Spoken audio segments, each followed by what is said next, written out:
Hello, नमस्ते, राम राम। आज एक और कहानी लेकर मैंने यहाँ फिर से उपस्थित हूँ और आज की ये जो कहानी है ये मेरी अपनी कहानी तो नहीं है, प्रताप अनम जी की ये कहानी है। और इस कहानी का आधार है एक कहावत से जुड़ी ये कहानी है। चूँकि आप लोगों के द्वारा कहावतों वाली कहानियाँ पसंद की गई हैं और कहा भी गया है कि कहावत वाली कहानियाँ बताइए, तो चलिए एक और कहावत से भरी कहानी है।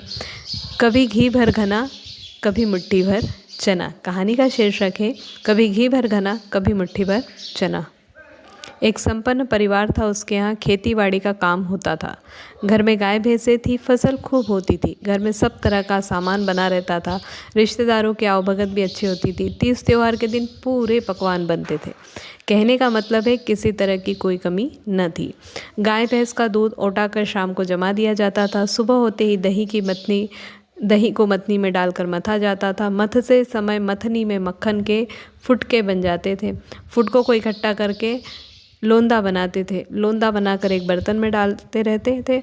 जब तक फुटके बनते रहते थे तब तक लोंदे बनाकर रखे बर्तन में डाले जाते रहते थे। मथनी में छाछ शेष रह जाता था।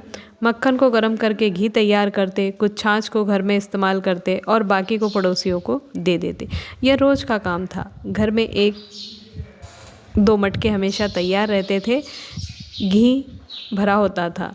घी जी भर कर खाने की छूट थी। एक बार प्रकृति का ऐसा प्रकोप हुआ कि पूरी फसलें खराब हो गई।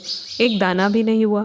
बोया गया अनाज भी जाता रहा। घर में रखा हुआ गेहूं कुछ दिन ही चल सका। उसके बाद खाने के लिए गेहूं खरीदना शुरू कर दिया। चारा भी नहीं हुआ। अब पूरे साल तक गाय भैंसों को चारा खिलाना मुश्किल था।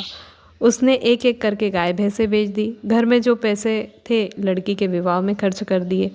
अब उसके यहाँ गेहूं की जगह बेजाड़ की रोटियां बनने लगी। उस घर में चनों का इस्तेमाल अधिक होने लगा था। अब रिश्तेदारों को पहले जैसा भोजन नहीं खिलाया जाता था और न गांव के लोगों की आवभगत कर पाता था। आने वाले रिश्तेदारों के सामने फसल नष्ट होने की व्यथा सुनाता रहता।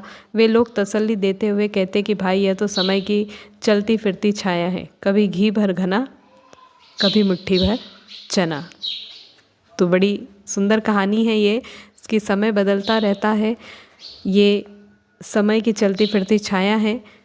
कभी ऐसी स्थिति भी होती है कि घर में घी भरा हुआ और कभी ये स्थिति भी आ जाती है कि मुट्ठी भर चने से भी काम चलाना पड़ता है। तो यही इस कहानी का आशय था।